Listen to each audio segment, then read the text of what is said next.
RU Perbekalan 2022 bagi dua kementerian telah diluluskan.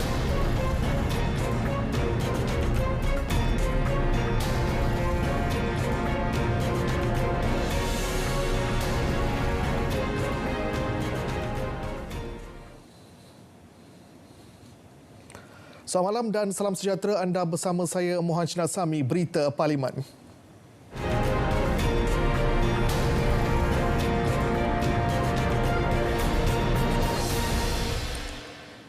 Baik, perkembangan di Parlimen. Terdahulu satu sidang media diadakan Menteri Kanan Pertahanan Datuk Seri Syahmudin Tun Hussein di luar sidang Dewan Rakyat. Jelas beliau kerajaan memutuskan untuk menangguhkan seketika perayaan negara ke fasa endemik berikutan penularan varian COVID-19 Omicron. Perkara itu dimuktamadkan dalam mesyuarat kuartet menteri-menteri hari ini sehingga maklumat lanjut mengenai varian tersebut diperolehi. Berikutan itu, kawalan sempadan antarabangsa yang lebih ketat akan dikenakan ke atas negara-negara yang telah melaporkan penyebaran varian Omicron.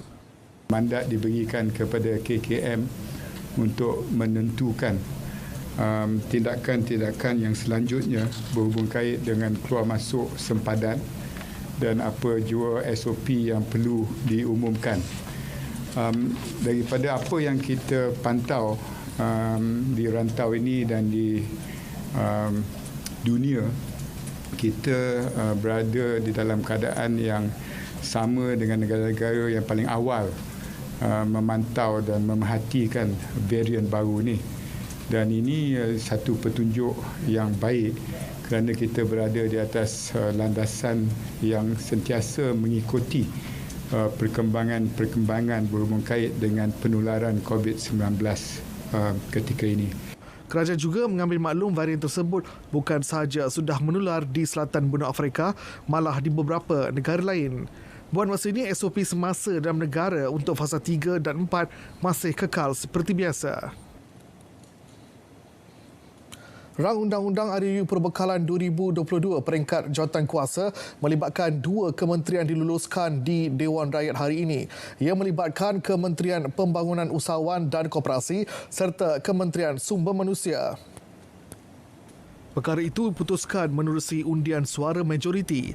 Peruntukan bagi Kementerian Pembangunan Usahawan dan Koperasi membabitkan anggaran perbelanjaan mengurus berjumlah RM195,36,300 telah diluluskan.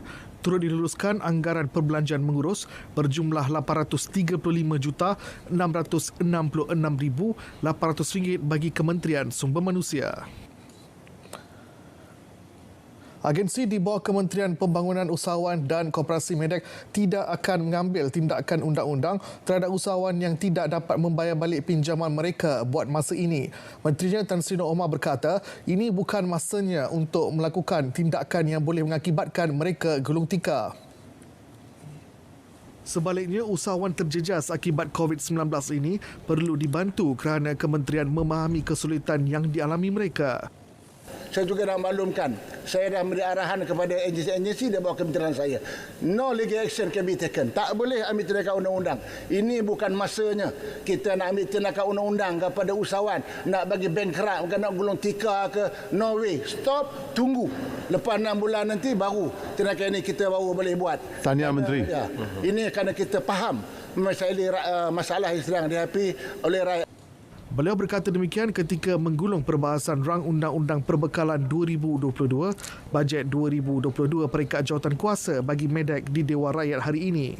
Tan Sri Nur berkata agensi di bawah MEDEK juga diseru mengurangkan kerenah birokrasi bagi meluluskan pinjaman kepada usahawan yang memerlukan pembiayaan untuk memperbaiki perniagaan mereka.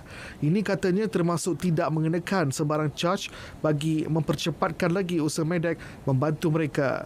MEDEK telah membantu 220,241 usahawan dan koperasi memulihkan perniagaan mereka setakat 3 bulan lalu melepasi sasaran asal iaitu 188,345 usahawan. Seorang anggota Dewan Rakyat meminta kerajaan mempertimbangkan cadangan agar Perbadanan Usahawan Nasional Berhad PUNB diletakkan di bawah Kementerian Pembangunan Usahawan dan Koperasi Medak. Ahli Parlimen Padang Regas Datuk Seri Muhammad Nazri Abdul Aziz berkata, langkah itu membolehkan kesinambungan pinjaman daripada peringkat bawah sampai ke peringkat tertinggi berada di bawah kementerian yang sama. Katanya, jika PUNB terus di bawah Jabatan Perdana Menteri adalah dibimbangi perkembangan usahawan akan terbantut kerana agensi itu tidak mempunyai rekod peminjam. Oleh kerana dana ini diletak di berbagai-bagai kementerian, maka progres seseorang peniaga itu sehingga dia nak naik dan minta pinjaman 10 juta, dia terpaksa pergi ke kementerian yang lain minta kepada PUNB di bawah Jabatan Menteri, dan PUNB tidak mempunyai rekod kejayaan orang yang mau meminjam wang 10 juta ke atas. Jadi sebab itu dia terbantut di situ dan perniagaannya itu tidak boleh berkembang. Datuk Seri Muhammad Nazri berkata tidak ada seorang menteri yang diberi kuasa untuk memantau PUNB sehinggakan ia menjadi begitu bebas sekali. Malah difahamkan permohonan pinjaman itu menjangkau sehingga 6 bulan dan tempoh penerimaan wang turut mencecah tempoh 6 bulan jika diluluskan.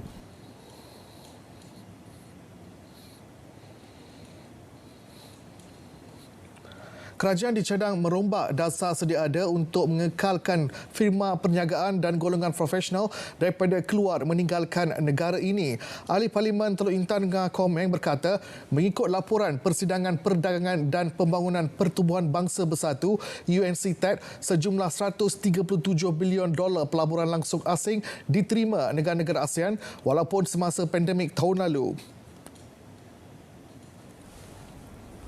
Namun katanya beliau sedih pelaburan ke Malaysia merundum sehingga negara ini bukan sahaja ketinggalan kepada Singapura, malah kini kepada Indonesia, Vietnam dan Filipina. Dari jumlah 137 bilion pelaburan, hanya 2.55% sahaja ataupun 3.5 bilion US dollars yang masuk ke negara kita. Ini bermaksud kementerian ini memainkan peranan yang penting untuk wujudkan satu ekosistem yang kondusif. Tetapi daripada jumlah pelaburan yang masuk ke ASEAN, terbukti di mana pelabur-pelabur asing telah menggunakan duit mereka untuk mengundi, tidak melabur di tanah air kita yang tercinta ini. Selain itu, katanya berdasarkan laporan Bank Dunia, sebanyak 1.2 juta rakyat Malaysia telah keluar dari negara ini dengan 350,000 orang daripadanya adalah profesional. Katanya jika kesemua mereka kembali ke tanah air menyumbang kepada pembangunan negara, Malaysia bukan lagi sekadar harimau kecil ASEAN, malah mampu menjadi naga Asia. Bagaimanapun, ia memerlukan pimpinan yang berwawasan dan berpandangan jauh serta ekosistem yang inklusif, kondusif selaras dengan misi dan visi kerajaan. Seorang anggota Dewan Rakyat mencadangkan 3 penyelesaian kepada kerajaan dalam menyelesaikan kemelut dialami SME Bank dan peminjamnya yang terjejas akibat pandemik COVID-19. Ahli Parlimen Jempol Datuk Salim Sharif berkata, SME Bank seolah-olah telah menyimpang daripada tujuan asal penubuhannya apabila terpaksa meminjam daripada sektor korporat dan mengalihkan tanggungan faedah tersebut kepada peminjam. Menurutnya, ramai usahawan terbeban dengan kadar faedah yang dikenakan terhadap mereka. Bagi memastikan SME Bank dan para peminjam keluar daripada kemulut ini, saya mempunyai 3 cadangan yang boleh dipertimbangkan oleh kementerian. Pertamanya, GLC hendaklah meletakkan dana di bank-bank pembangunan milik kerajaan dengan kadar faedah kosong bagi tempoh jangka masa sederhana antara 3 ke 5 tahun. Keduanya, MOF memberikan subsidi terhadap kadar faedah pinjaman untuk semua peminjam PKS sehingga 3% berserta jaminan daripada syarikat jaminan pinjaman seperti SJPP dan juga CGC. Selain itu, yang ketiga, Bank Negara Malaysia haruslah membenarkan kebolehlaksanaan dari sudut perundangan yang dikenakan terhadap bank-bank pembangunan dari segi menawarkan simpanan dan akaun semasa. Kementerian Pembangunan Usahawan dan Koperasi digesa untuk mencari langkah bagi memudahkan proses kelulusan bagi permohonan pembiayaan golongan usahawan. Ini kerana sebilangan usahawan tidak berjaya atau lambat mendapatkan pembiayaan gara-gara kerenah birokrasi yang masih wujud. Saya mendapat rungutan dari para usahawan apabila mereka membuat berurusan dengan agensi-agensi di bawah kementerian dalam usaha mendapatkan pinjaman ataupun apa saja kemudahan untuk mengatasi membantu perniagaan mereka, banyak sangat kerenah birokrasinya. Tidak mudah untuk mereka mendapat pinjaman. Tidak mudah untuk mereka mendapatkan kemudahan-kemudahan sediakan kerajaan. Dasar kerajaan dah bagus dah. Tapi di peringkat pelaksanaan ada perkara-perkara yang menghalang para usahawan kita mendapatkan kemudahan ini. Tahap pencapaian usahawan dibantu menerusi program tabung ekonomi Kumpulan Urus Niaga Tekong Nasional dibangkitkan dalam sesi bahas. Sistem pilihan tahap prestasi usahawan ini perlu diwujudkan bagi melihat sejauh mana berkesanan program tersebut dalam mempertingkat daya saing perniagaan mereka. Apakah kita ada garis satu matlamat untuk nak capai tahap mana mereka-mereka yang terlibat dalam tekun ini, supaya mereka mesti bergerak lebih maju ke hadapan, bukan hanya berada pada keadaan yang seperti biasa. Jadi kita kena ada satu garis beberapa tahun selepas daripada mereka mendapat pinjaman tekun, mereka boleh diangkat, dinaiktarafkan untuk menjadi usahawan yang lebih baik pada satu masa. Matlamat dan hala tuju pembangunan gerakan koperasi perlu jelas dan terperinci. Ini akan membantu kerajaan menguruskan peruntukan bajet 2022 mengikut keutamaan dan seiring dengan sasaran ditetapkan. Jadi, kalau kita lihat jentera koperasi di negara kita yang berjumlah 14,000 lebih koperasi yang saya sebutkan aset bernilai 146 bilion, yang saya sebutkan lebih pada 140 bilion. Namun begitu, 64% yang masih aktif. Kita kena ada satu tindakan yang afirmatif untuk memastikan koperasi yang masih aktif ini diberi tumpuan. Pengurusan itu mesti ditambah baik. Dia menggunakan kepakaran profesional yang lebih menuju kepada bidang-bidang keusahawanan. Beralih kepada sesi penggolongan perbahasan Rang Undang-Undang Perbekalan 2022 peringkat jawatankuasa bagi Kementerian Sumber Manusia. Pembangunan Kuartus Pekerja Berpusat CLK bakal diperkenalkan bagi menyediakan kediaman selesa dan kondusif untuk pekerja asing. Pembinaannya akan dilaksanakan pihak majikan dan kerajaan akan memantau prosesnya sehingga siap. Way forward adalah rumah pekerja asing yang akan dikenali sebagai centralized labour quarters.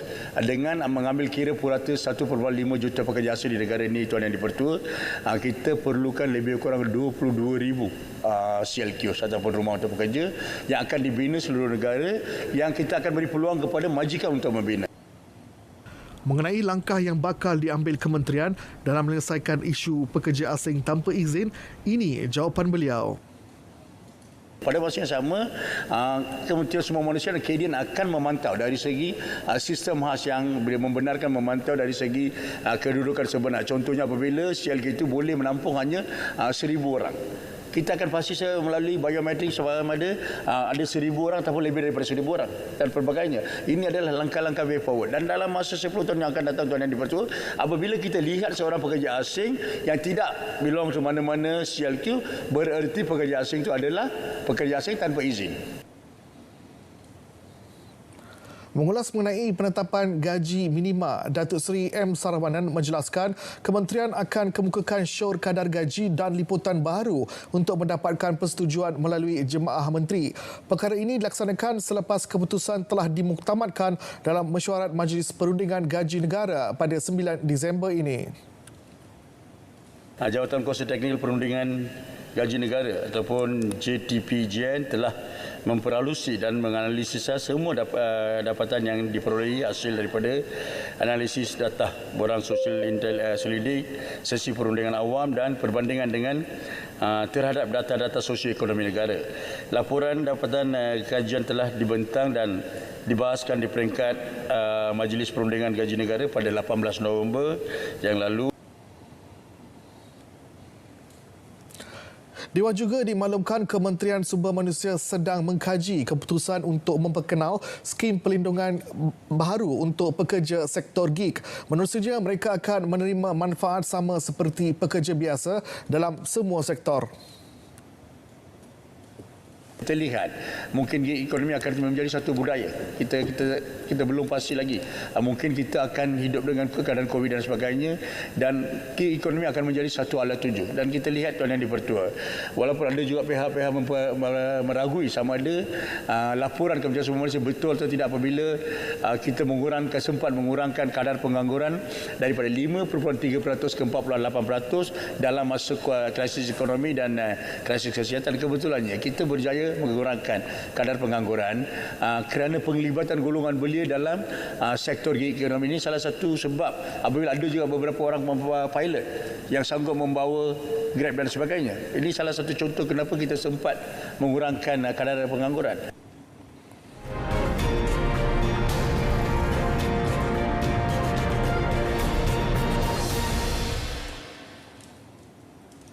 Baik, kerajaan tidak akan tergesa-gesa dalam membuat keputusan untuk mengenakan sekatan harga maksimum barangan kepada peniaga.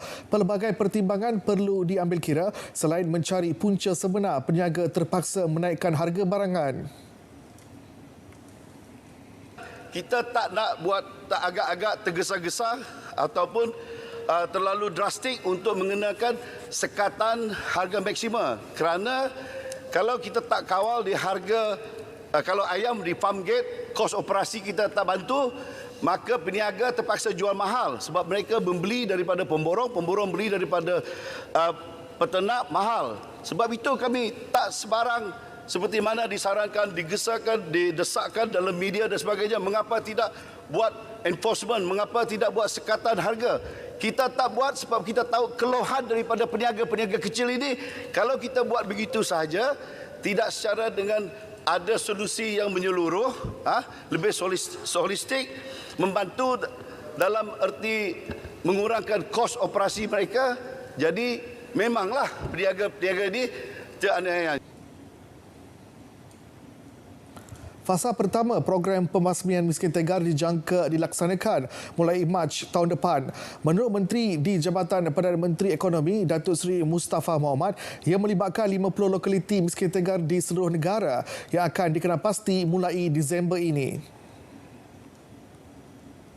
Usaha basmi miskin tegar akan diterajui bersama oleh EPU dan ICU serta dilaksanakan secara berfasa. Datuk Yang Pertua, cadangan jadual melaksanakan fasa pertama adalah seperti berikut. Pertengahan bulan Disember 2021, senarai kira-kira 50 lokaliti seluruh negara akan dikenalpasti oleh ICU. Penghujung tahun ini 2021, senarai lokaliti akan diverifikasi dengan kerjasama kerajaan negeri. Pada Januari depan, program dan strategi akan dirangka berdasarkan keperluan mengikut kesesuaian lokaliti masing-masing. Strategi dan program pembasmian kemiskinan tegar fasa pertama dijangka dibentang kepada Jemaah Menteri pada Februari. Cadangan mewujudkan skim insurans kepada warga emas sedang diperincikan Jawatankuasa Kerja Insurans Sosial. Jawatankuasa itu di bawah Majlis Perlindungan Sosial Malaysia yang diterajui Kementerian Kewangan. Penelitian mengambil kira beberapa faktor, antaranya kedudukan kewangan kerajaan. Buat masa ini, kerajaan memperkenalkan satu skim pelindungan kesihatan nasional iaitu untuk BIM40 yang dikenali sebagai skim MySalam. Skim MySalam bertujuan untuk menyediakan pelindungan kesihatan dan kaful percuma kepada penerima bantuan sara hidup yang berumur antara 18 hingga 65 tahun serta pasangan mereka. Dan skim ini menyediakan pembayaran sebanyak RM8,000 sekaligus sekiranya mereka disahkan menghadapi mana-mana salah satu daripada 45 penyakit kritikal. Dan selain daripada itu juga, skim MySalam juga menyediakan manfaat hospitality di mana pesakit mendapat bayaran gantian pendapatan sebanyak RM50 sehari untuk tempoh 14 hari kepada mereka yang menerima rawatan di hospital. Sehingga Oktober lalu, lebih 137,000 warga emas menerima bantuan warga emas BWE di bawah Jabatan Kebajikan Masyarakat. Berdasarkan rekod Kementerian Pendidikan, purata trend kehadiran murid ke sekolah bagi tempoh 3 Oktober hingga 29 November 2021 adalah melebihi 85%. Ini menunjukkan pembukaan semula sekolah secara umumnya diterima baik ibu bapa dan murid. Ini juga membolehkan guru mengenal pasti tahap penguasaan murid dan melaksanakan intervensi bersesuaian. Untuk maklumat ahli yang berhormat, KPM sentiasa memantau keadaan semasa pengoperasian sekolah secara bersemuka yang bermula pada 3 Oktober 2021.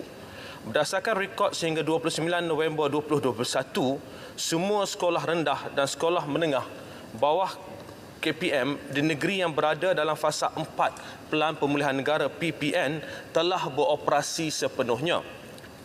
Jumlah sekolah yang beroperasi ialah 8,166 buah sekolah, melibatkan 6,091 sekolah rendah dan 2,075 sekolah menengah. Manakala jumlah murid yang terlibat adalah seramai 4,251,221 orang, iaitu 2,517,233 orang murid sekolah rendah dan 1,733,988 orang murid sekolah menengah. Tambahnya, ia juga melibatkan murid berkeperluan khas MBK, murid kelas program pendidikan khas integrasi PPKI dan murid prasekolah dengan jumlah keseluruhan 49,563 orang. Bagi sekolah menengah pula, melibatkan murid kelas peperiksaan MBK dan murid kelas PPKI dengan 84,497 murid. Secara keseluruhannya, bilangan sekolah yang sedang beroperasi adalah 10,060 buah sekolah melibatkan 4,385,281 murid. Sementara itu, pertimbangan permohonan pertukaran guru termasuk dari Semenanjung Malaysia ke Sarawak dibuat berdasarkan prinsip asas dan kategori permohonan yang ditetapkan. Jelas Dato' Dr. Aziz, setiap permohonan pertukaran guru diberikan pertimbangan sewajarnya selaras garis panduan yang telah ditetapkan. KPM telah menetapkan 3 prinsip asas pertukaran, iaitu kekosongan jawatan, keperluan option serta kepentingan dan keperluan perkhidmatan. Dalam hal ini, permohonan pertukaran boleh dibuat berdasarkan kepada beberapa kategori, iaitu kategori kesihatan, kategori keselamatan, kategori mengikut pasangan dan lain-lain. Beliau menjawab pertanyaan ahli Parlimen Bintulu, Datuk Seri Tiong Keng Sing. Baik, sejak 2018 hingga 30 September lalu, lebih 4,000 laman pornografi telah disekat Suruhanjaya Komunikasi dan Multimedia MCMC. Menteri Komunikasi dan Multimedia Tan Sri Anwar Musa menegaskan penguasaan lebih proaktif dan holistik akan dilaksana bagi membendung masalah berkenaan.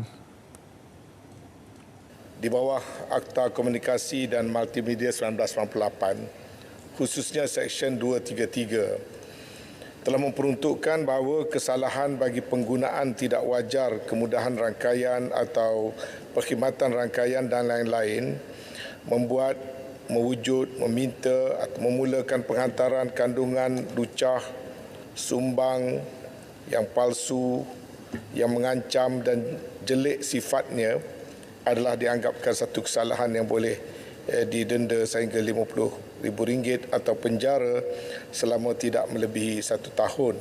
Beliau menjawab pertanyaan Wakil Dungun Wan Hassan Muhammad Ramli.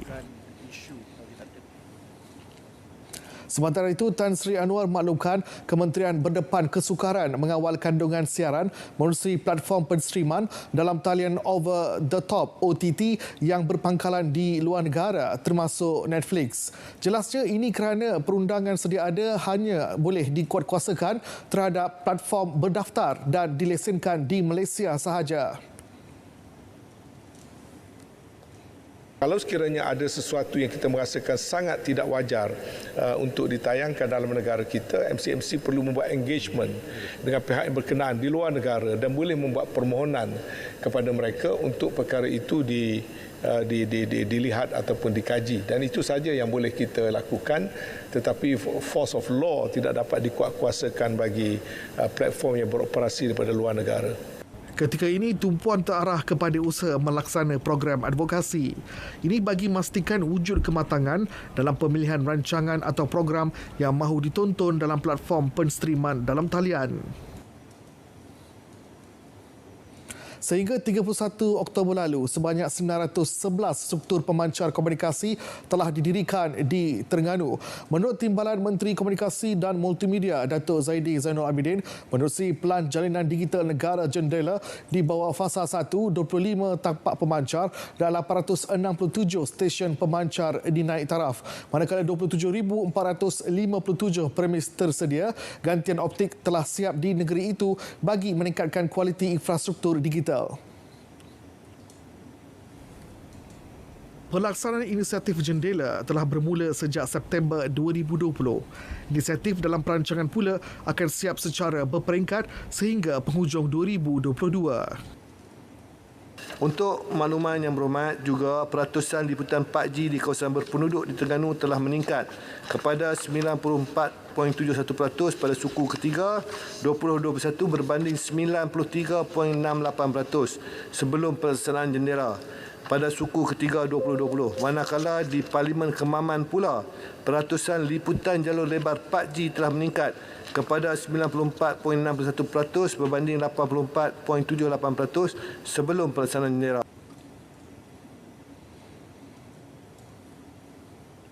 Sebarang cadangan pengurangan kadar fee lesen kenderaan motor LKM di masa hadapan perlu dikaji secara terperinci.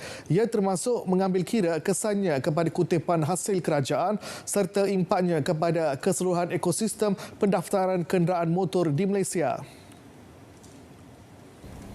Jelas Timbalan Menteri Pengangkutan Dato' Henry Samagung, buat masa ini pihaknya tiada sebarang perancangan untuk mengurangkan kadar bayaran fee LKM khusus bagi kenderaan motor yang menggunakan bahan bakar diesel sahaja.